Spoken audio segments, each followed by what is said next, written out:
global supply chains, our ancestors possessed a different kind of wealth. It was not measured in coin or currency, but in knowledge, the profound hands-on understanding of how to create, build, and sustain life from the raw materials the earth provided. They were the forgotten craftsmen, men and women whose hands could shape wood, stone, and earth into shelter, tools, and comfort. Theirs was a world without power tools, without pre-cut lumber, without manufactured nails. Every splinter, every stone, every fiber was a resource to be understood and utilized. This is the story of their ingenuity, a testament to the skills that built civilizations from the forest floor and the prairie grass. These were not just survival tactics. They were arts, passed down through generations, refined through trial and error, and perfected in the quiet, relentless struggle against the elements. In an era of instant gratification, their patient, meticulous work stands as a monument to human capability.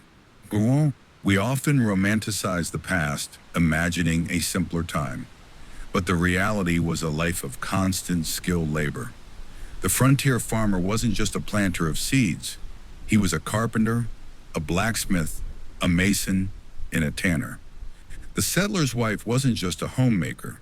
She was a weaver, a brewer, a preserver, and a herbalist. Their home wasn't a prefabricated structure delivered on a truck. It was an extension of their own labor, hewn from trees they felled themselves. Their tools weren't bought, they were forged, carved, and maintained.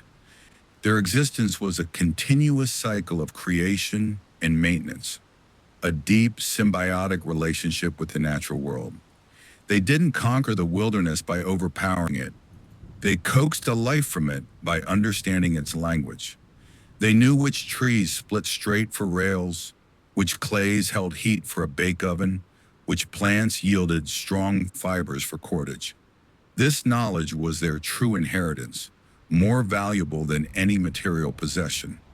In a world drowning in disposable goods, their ability to make something from nothing, a sturdy chair from a fallen oak, a warm blanket from a flock of sheep, a nourishing meal from a handful of grain in a kitchen garden, feels nothing short of magical. But it was not magic, it was craft. And it is a craft that has largely faded into history, replaced by the hum of machinery and the convenience of mass production. Yet the legacy of these craftsmen is all around us, in the old stone walls that still snake through forests, in the heirloom quilts stored in attics, in the timeless design of its well-made wooden bowl. To understand them is to understand a fundamental part of our own heritage, a chapter of human history written not in ink, but in axe strokes, mortar joints, and the steady rhythm of a handloom. Before we delve deeper into their world, a quick request. If you find value in these stories of our shared past, if you believe this knowledge is worth preserving, please consider liking this content or subscribing to the channel. It tells me that this work matters. I'm always curious about where you're listening from, so feel free to comment with your city and what time it is for you. It's a strange thought that while I'm recording this in the evening, some of you might be starting your day on the other side of the world. Now let's step back in time to an age where skill was the ultimate currency. Prepare yourself for a journey into the world of the forgotten craftsman. It's going to be quite an education, but first make yourself comfortable. Seriously, find a good chair, grab a cup of tea, because where we're going, you'll need to appreciate the comfort that was once so hard-won. The first thing you would have noticed was the silence. A deep, pervasive quiet, broken only by the sounds of nature and your own labor. No traffic, no electronic hum, just the wind in the trees and the crackle of your own fire. Your day would begin before the sun, in the deep chill of a one-room cabin. The rough-hewn logs of the walls, chinked with a mixture of clay and straw, were your first defense against the world. The floor was packed earth, perhaps covered with woven straw mats. The smell was a complex tapestry of wood smoke, drying herbs, in the faint, earthy scent of the soil beneath your feet. You wake not to an alarm, but to the needs of the homestead. The fire in the hearth, banked carefully the night before, must be stirred back to life. Its warmth is not a given. It is a prize won each morning through skill and patience. Your hands, already calloused and strong from a lifetime of work, perform these tasks by feel in the near darkness. This was life in the 1700s. The American frontier did not care about your comfort or your ambitions. It provided the raw materials. The rest was up to you. You might wonder, how did anyone build a lasting life with so little? The answer is complex, slowly, painstakingly, with immense effort. Not like our modern homes with their central heating and insulated walls. Your body ached from yesterday's labor, splitting rails for a fence, hauling water from the creek, plowing a rocky field. Muscles hardened by felling trees, wrestling stones from the soil, shaping wood with hand tools. Your hands, though tough, were often nicked and cracked, a map of your daily struggles. You're awake then. The voice comes from the other side of the room, gravelly and worn. It's your father, a man whose entire life has been a lesson in practical craft. He is already moving, pulling on his heavy boots despite the hour. The east field won't clear itself, he grunts, his mind already on the day's work. We need to finish that stone wall before the frost heaves the ground. You sit up, your voice rough with sleep. I'm coming. The conversations were often sparse, functional. When your world revolves around the endless cycle of tasks required for survival, words become a luxury. The reality of your situation settles upon you. You've been helping to build this farm for 2 years now, since your family moved west from the crowded coast. A greenhorn, as the old-timers might say. A boy from a more settled area who thought claiming land meant freedom. What you've learned is that freedom on the frontier is earned through relentless and skilled work. You've adapted because you had to. The land quickly weeds out the unprepared. Your stomach reminds you that breakfast will be simple porridge, made from grain you grew and ground yourselves. You're saving the last of the salted pork for a true celebration. That's the first rule here. Everything is provisioned. Everything is rationed. Because your life, quite literally, depends on it. You hear that? Your father's voice cuts through your morning haze. He is standing still, head cocked. You freeze, listening. At first, nothing but the normal sounds of the forest awakening. Then, a distinct sound. The rhythmic strike of metal on stone. Neighbors? You whisper. A flicker of excitement at the thought of other people. He shakes his head, his eyes narrowed. Too steady, too purposeful. The sound was a message, a telegraph of industry in the wilderness. Stonecutter, he says after a moment. The Miller family. They're building a proper foundation for their barn. Good limestone on their plot. I should explain something here. In this time, a good neighbor wasn't just someone to socialize with. They were a potential source of shared labor, specialized skills, and mutual protection. Your community was your greatest asset. Your father reaches for his leather apron, the uniform of his many trades. From a chest, he pulls out his mason's hammer and a cold chisel. We'll work on the gatepost today. The oak we seasoned is ready. The sky is lightening now, the faintest hint of gray defining the small window. Through the open door, you see the world you are building. Stumps from cleared trees, a nascent garden plot, the skeleton of a future barn. When we work the wood, your father says as you step outside into the crisp air, you watch, you learn. Your hands stay clear unless I say. Understand? You nod, the weight of the learning moment settling on you. The wilderness was harsh, but the work of transforming it was even more so.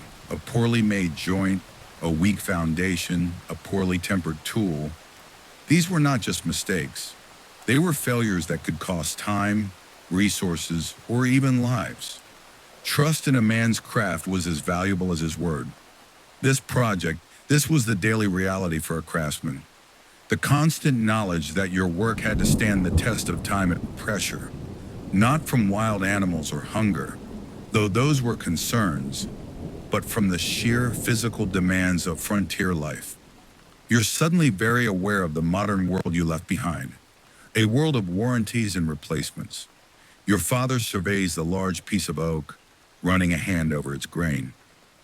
His face shows nothing, not doubt, not pride, just a calm assessment that comes from years of reading wood. The grain runs true here, he says, more to himself than to you. We'll split it following this line. He takes a wooden mallet and a set of metal wedges. The tree tells you how it wants to be split. You just have to listen. He demonstrates, tapping a wedge into the end of the log with a precise blow. The sound is clean, sharp. Not the brute force you expected, but a controlled application of power. Watch the crack, he instructs. It will follow the weakness in the wood.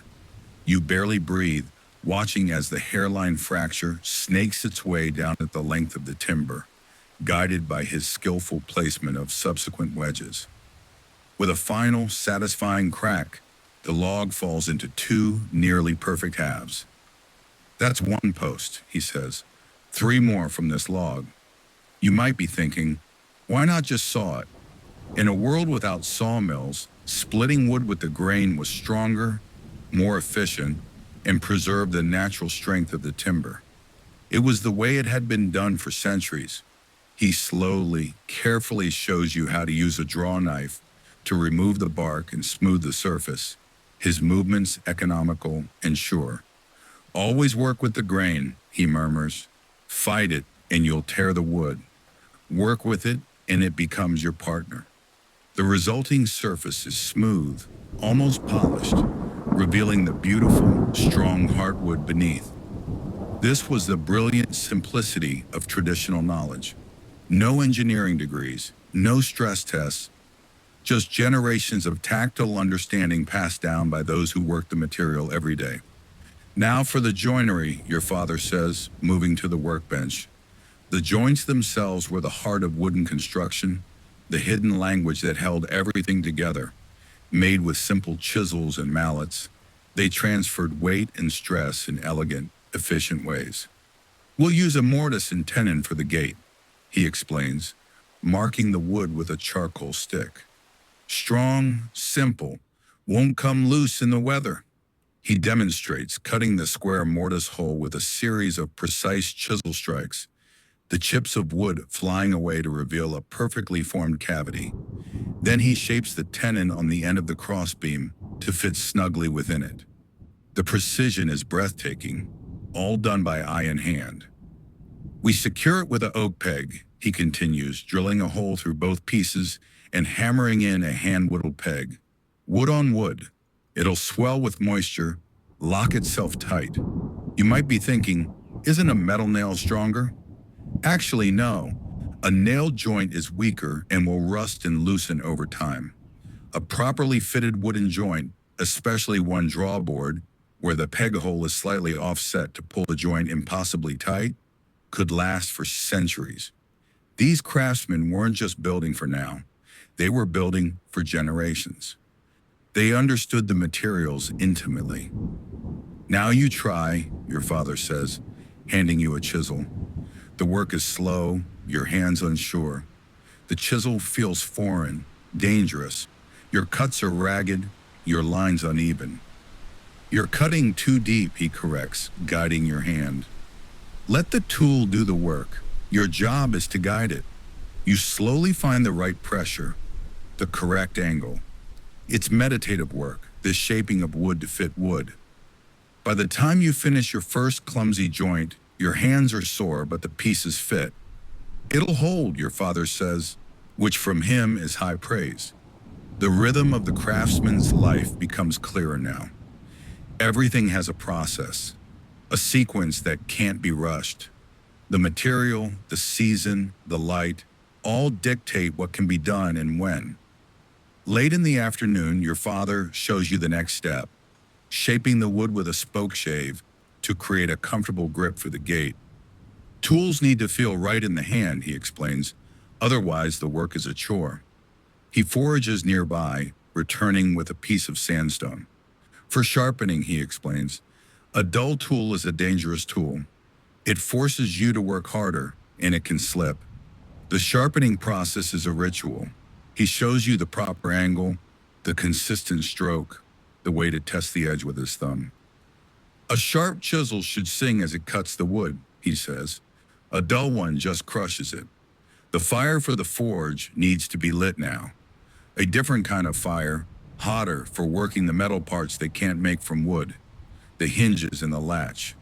Your father was also the blacksmith, a role as essential as the carpenter. You used the flint and steel with growing confidence, producing a flame on your second attempt.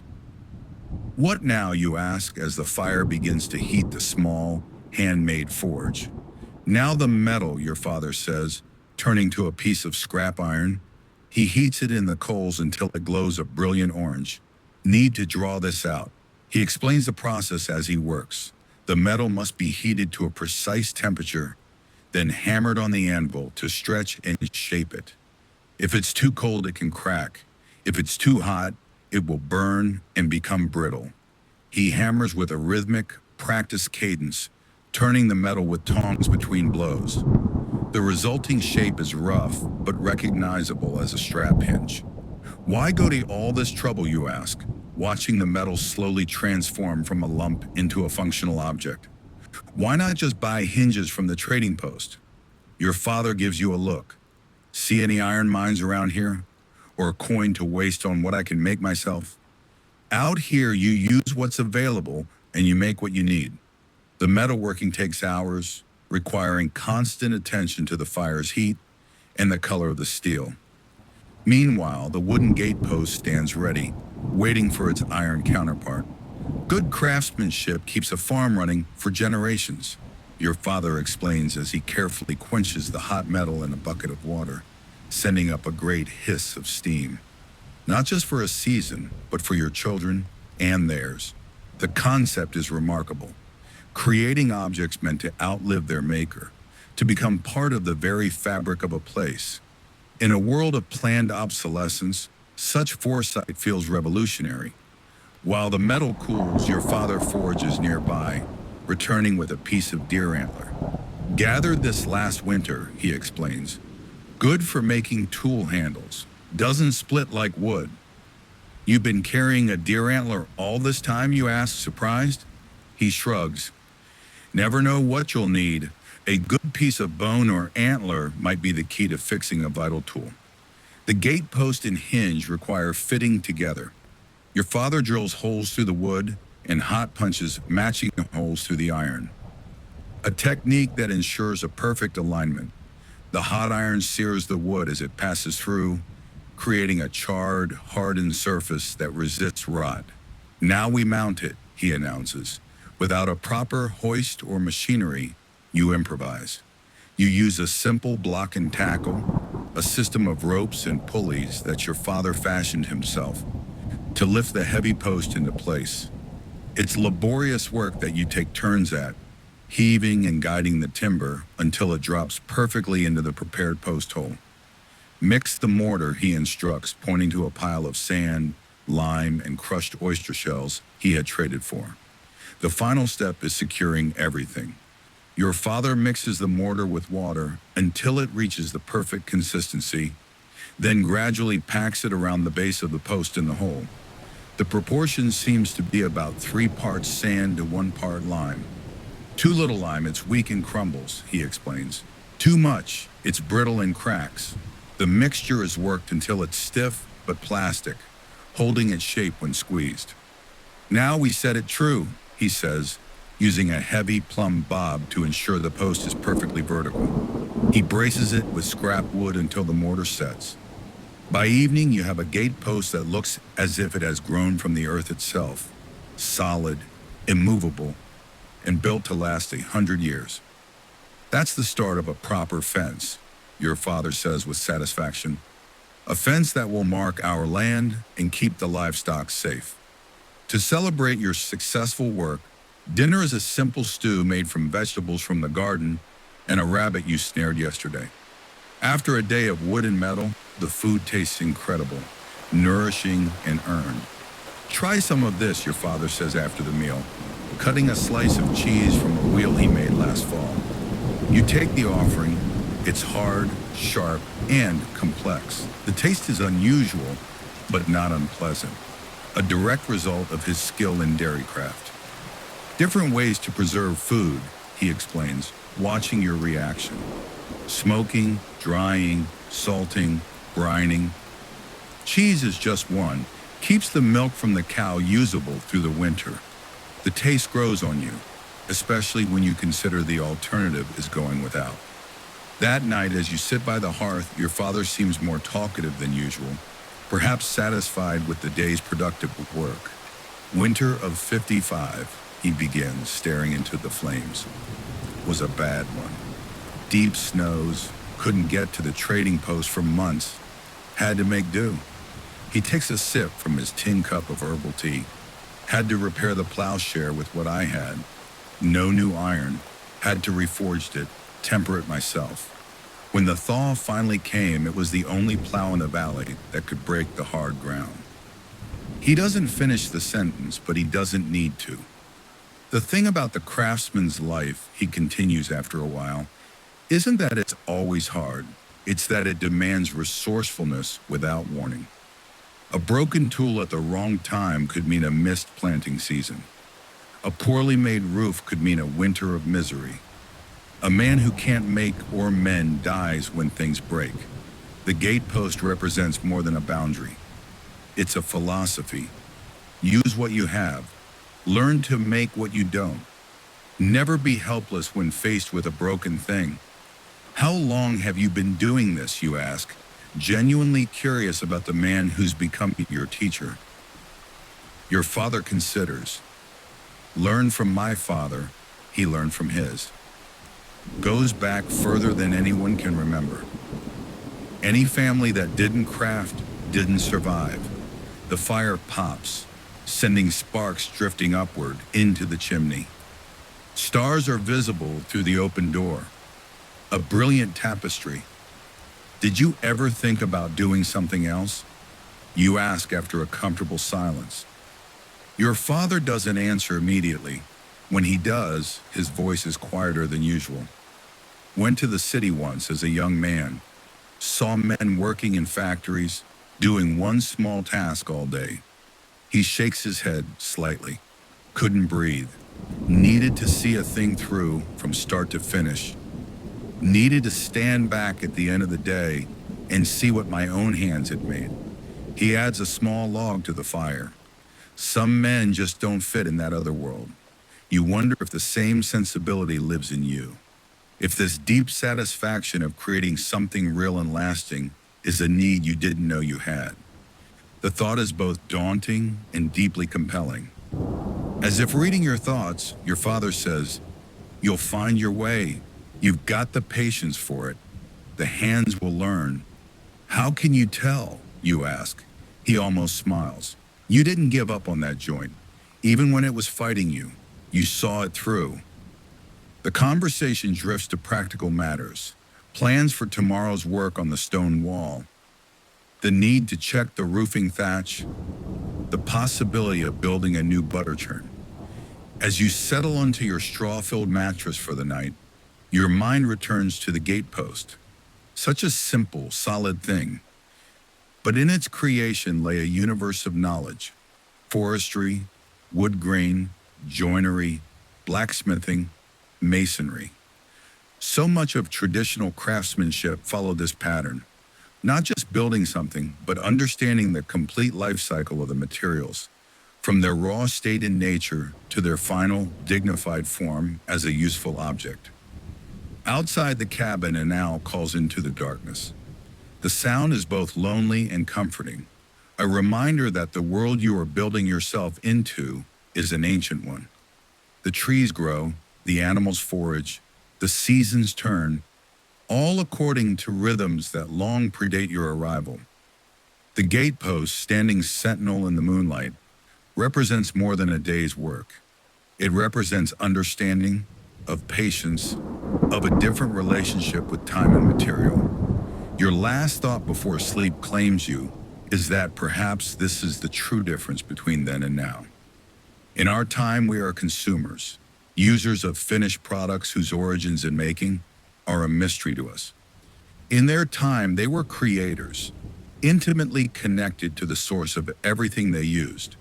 To know that a well-made thing could shelter your family, feed your community, and outlive you itself. To have that knowledge was to be truly rich.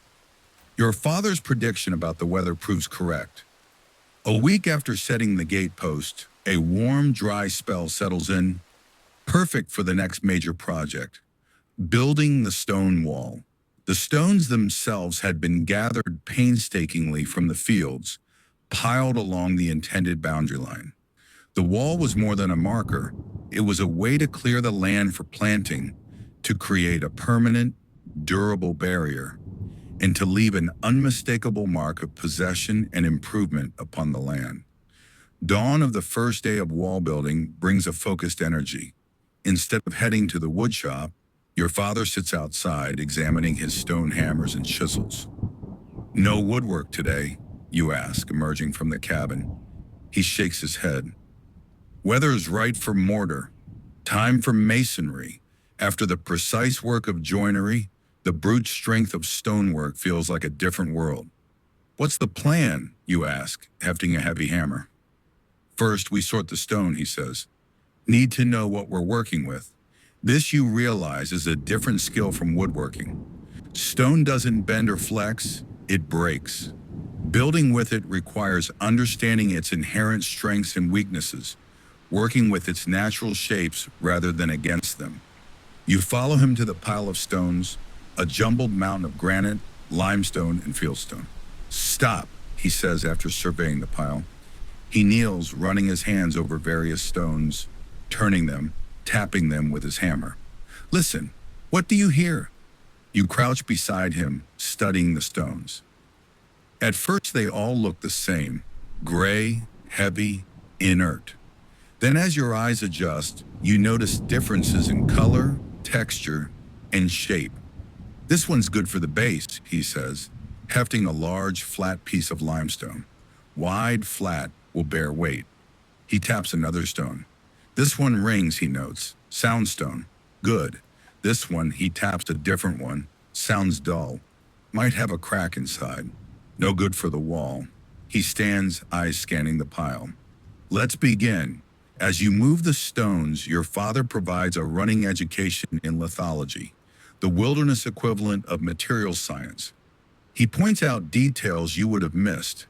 A vein of quartz that indicates a potential weakness.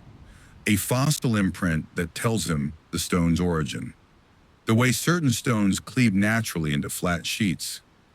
Good building stone doesn't fight you, he explains as you work. It suggests what it wants to be. The sorting lesson continues as he shows you how different stones have different purposes, not just in their shape, but in how they fit together.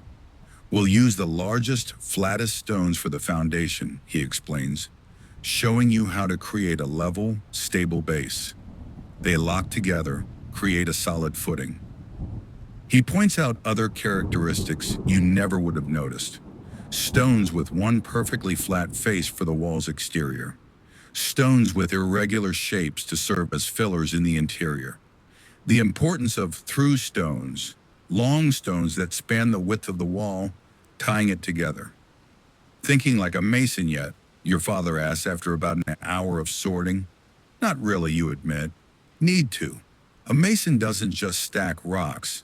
He builds a puzzle, knows how weight transfers, how to lock stones, how to choose the right one for the right spot." I talked to a modern stonemason about this concept. "It's not just about strength," he explained. "It's about visual intelligence. The best masons see the potential shape within the raw stone and how it will fit with its neighbors to create a stable, lasting whole. The foundation laid, the wall begins to rise. Before adding the next course, your father drops to a crouch, studying the first layer with intense concentration. "Check for rocking," he whispers. "Every stone must be solid. No movement. You creep along the foundation, testing each stone. One wobbles slightly. He nods. Shim it. You find a thin, flat chip of stone and tap it under the wobbler until it sits firm. The process is slow, methodical. A wall built on an unstable foundation will fail. Your father selects a stone for the second course, holding it, turning it, trying different orientations before finding the perfect fit. It settles into place with a solid, satisfying thunk. Hear that? He says. That's the sound of a good fit. The responsibility settles on your shoulders. You are building something meant to last for generations. You select a stone, your movement's clumsy and uncertain compared to his fluid grace. The stone is awkward, doesn't seem to fit anywhere. You try to force it into a gap. Don't fight it, your father corrects, guiding your hands. If it doesn't want to go there, it's the wrong stone for that spot. Find another. You slowly learn to look at the negative of space, the shape of the hole you need to fill, rather than just the stone in your hand. It's a three-dimensional puzzle where every piece is unique. By the time you finish the first few feet of the second course, your back aches, but the wall is straight and true. Getting the feel for it, your father acknowledges. The approval warms you. After days of instruction and correction, the simple acknowledgement of growing competence feels like a significant achievement. The wall rises slowly, course by course. The work is physically demanding, but there is a rhythm to it. Select, test, place, check. Your father seems to possess a mental catalog of every stone in this piano, remembering the perfect, oddly shaped piece for a difficult spot you encountered 3 courses lower. A wall is a story, he says between lifts. The foundation is the beginning, each stone a word, and the capstone the end. It should tell a story of strength and care. The concept is remarkable, creating something functional that is also a narrative, a permanent record of your labor and skill. In a world of temporary solutions, such permanence feels profound. As the wall grows, your father expands your education beyond simple stacking to include the intricacies of the craft. This is a dry stone wall, he explains. No mortar, its strength is in its construction. He shows you how to lay stones so they slope slightly backward into the wall, shedding water. He demonstrates how to use long tie stones that span the width, binding the 2 faces together. He points out how to create a batter, a slight inward slope on both faces that makes the wall more stable. Most dangerous thing out here is a poorly built wall, your father says matter-of-factly. It can fall on a man or his livestock. A well-built wall shelters and protects. The understanding strikes you profoundly. These craftsmen carried an ethical responsibility. Their work had direct, life and death consequences. There was no room for carelessness. Back at the cabin by midday, you help your father mix a fresh batch of lime wash from the leftover lime to protect the interior log walls from insects and moisture. The work has become part of you now, your hands knowing the motions without conscious thought. Making progress, your father observes, watching you stir the thick white liquid. Might make a craftsman of you yet. High praise, you reply with a smile. Your father shrugs. Truth is truth. As evening approaches, bringing cooler air down from the hills, you sit by the fire and reflect on how much you've learned. Not just skills, woodworking, masonry, blacksmithing, but a different way of seeing the world, of being in it. The forest that once seemed a source of raw materials now reveals its specific, individual gifts to your more educated eye. You notice things you would have missed completely when you first arrived. The different grains in various woods, the cleavage planes in stone, the way metal changes color at different temperatures. Your father, you say, after a comfortable silence, do you ever miss the convenience of bought things? He considers the question longer than you expected. Sometimes, he finally answers, a good, fine-sawed piece of lumber. a bar of manufactured soap. But then I use a tool I made myself, or I look at a wall I built and the feeling passes. The answer surprises you. Of all the comforts and conveniences, it's the quality of materials, he notes. What makes a handmade thing better? You ask. It knows you, he says simply. It has your mark on it. A bought thing belongs to everyone. A made thing belongs to you and to the person you make it for. The observation strikes you as profoundly true.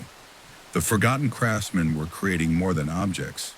They were embedding their identity and care into the very stuff of their lives. Yet most of their stories would never be recorded. Their knowledge passed only through demonstration and practice. Someone should write this down, you suggest, before it's lost. Your father glances at you. Maybe that'll be your job. Not just to do, but to remember. To tell them what it was really like, not the simple stories they tell in town. The thought takes root in your mind. You've been keeping mental notes all along, observing not just the skills, but the philosophy of the craftsman's life, the worldview that allowed people to thrive where others would be merely surviving.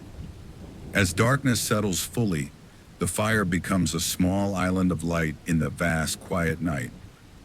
Overhead, stars appear in their thousands, more brilliant and numerous than you ever saw in the city. Get some sleep, your father says, settling onto his chair to do some whittling. Tomorrow we raise the barn beams. That's a day's work that needs strong backs and clear heads. You lie back, the hard mattress no longer uncomfortable to your adapted body. The fire pops and hisses. An owl calls from somewhere in the forest. The sounds have become familiar, the soundtrack of a purposeful life. Your last thought before sleep claims you is about legacy. Not just the one written in books, but the one written in well-fitted joints, in sturdy stone walls, in sharp, reliable tools. Your father is certainly leaving his mark on the land, and now he is leaving it on you, teaching you not just how to build, but how to see the potential in the raw materials of the earth, to understand the patterns and connections most people miss entirely. The most important crafting lesson, perhaps, is learning to see what could be, not just what is. To observe with a maker's eye, to imagine the form within the formlessness, to let the material guide your hand. As consciousness fades, you wonder what you might build with your own hands, what story your work might tell long after you are gone, and whether, like the forgotten craftsmen before you, your creations will eventually weather and return to the earth, leaving only a faint trace that you were ever here at all. Time in the craftsman's world follows the rhythm of projects, not clocks. Days blend together, marked not by hours, but by the completion of tasks, by the rising of a wall, the shaping of a beam, the fitting of a joint. Several weeks have passed since you and your father set the gatepost. Weeks of daily lessons in material, in technique, in becoming something different than the boy who first arrived. All thumbs and ignorance. The morning air carries the scent of turned earth and blooming fruit trees. The brutal cold of early spring has yielded to the steady warmth of early summer. The homestead is transformed. The garden is lush and green.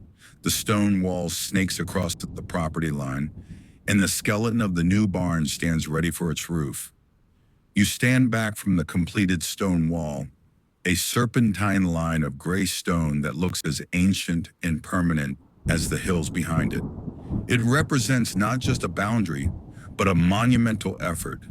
A ton of stone moved in place by your own hands. A testament to patience and skill, your father assesses, running a hand along the capstones. Your work will be here long after we're gone. The acknowledgement carries a quiet pride. Not the fortune you might have dreamed of in a different life, but a different kind of wealth, purchased in sweat, perseverance, and hard-won knowledge. We raise the roof tomorrow, your father says, checking the massive oak beams you've hewn together. 3 days if the weather holds. The barn raising, the communal culmination of the craftsman's work. After weeks of solitary or paired labor, The prospect of a community coming together to perform a monumental task seems almost mythical. Will it be chaotic, you ask, thinking of how accustomed you become to the quiet, methodical pace? Your father seems to understand your concern.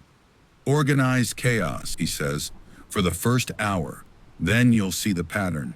Everyone knows their role. You've changed in ways that are difficult to articulate.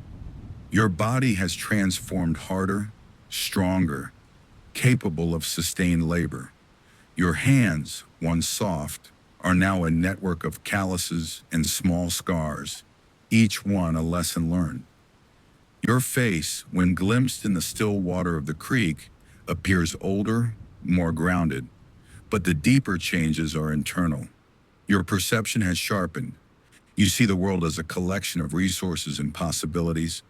Your patience has deepened. You understand that good work cannot be rushed. Your understanding of the physical world has fundamentally altered. What once seemed like inert matter now speaks a language of grain, cleavage, tensile strength, and potential.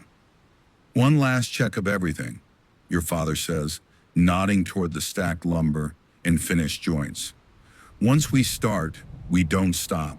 The task of preparing for the barn raising is a solemn one. This structure will shelter your animals, store your harvest, and define your farm for generations. For all the labor it has required, it represents the future. The afternoon is spent in methodical preparation, checking each numbered beam, ensuring all the pegs are carved, organizing the tools. Space and efficiency are paramount for the coming day. Every item must be to hand, every sequence of events understood. What about if we make a mistake, you ask, gesturing to the complex system of joints and beams? We won't, your father says simply, because we measured twice and cut once. The philosophy runs deep.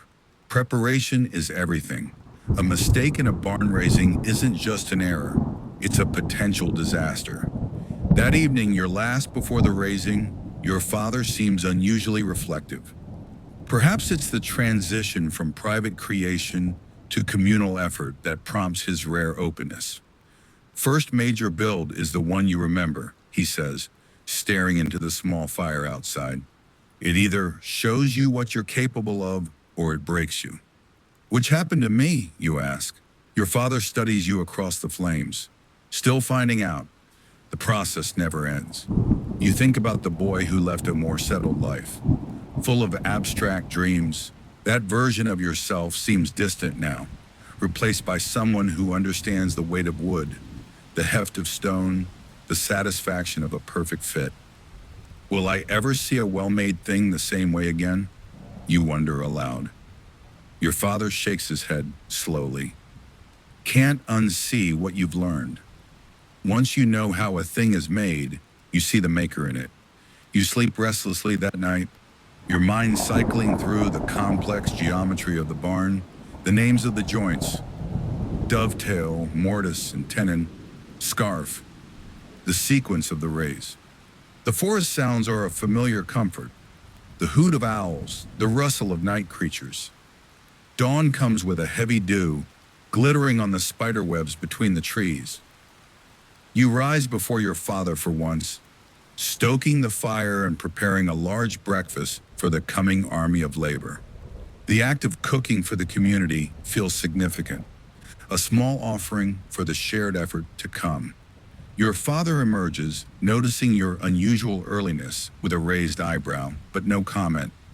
Together you eat in companionable silence, watching the mist burn away as the sun climbs. Time, your father finally says. The neighbors arrive not as a crowd, but in small groups, families, men and women, each carrying their own tools and their own expertise.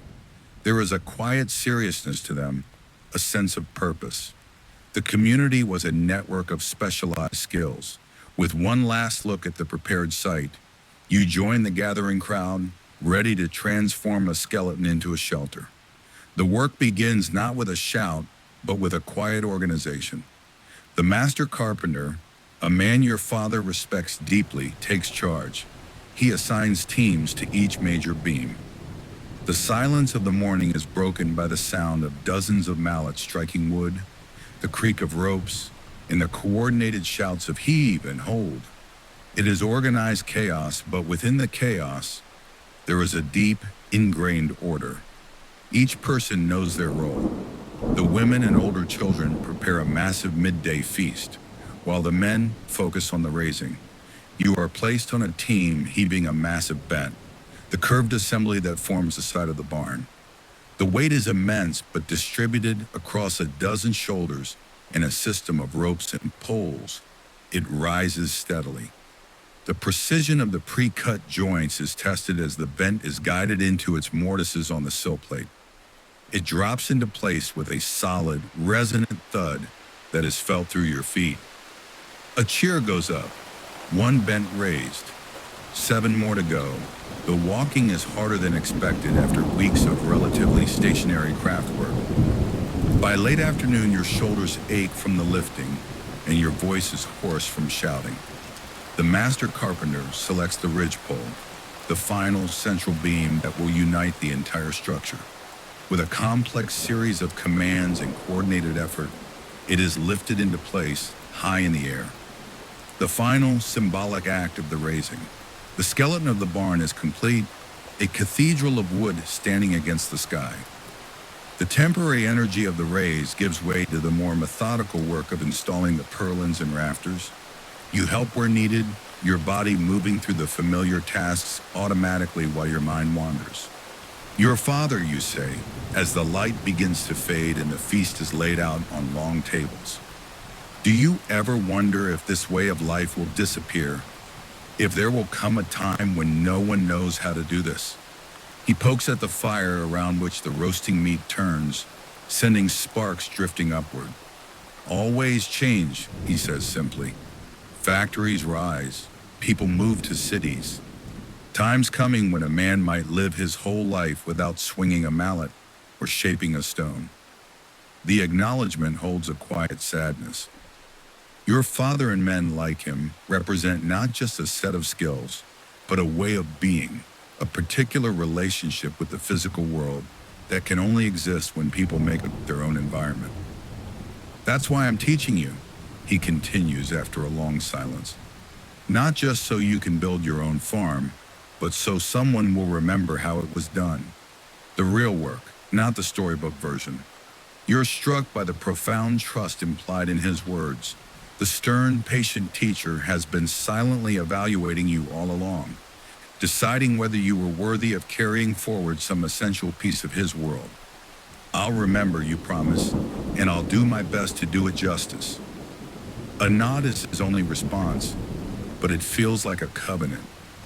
As night fully descends, the barn raising becomes a celebration. The work is done, the structure stands. Fiddles appear from somewhere and music fills the air. There is dancing, storytelling, the sharing of food and drink. You sit quietly with your father, observing the scene with the heightened awareness you've developed. The gathered community represents a unique brotherhood and sisterhood. Individuals who choose a life of self-reliant creation, who carry the knowledge of craft as their most precious possession. Like a harvest, your father observes, watching the dancers.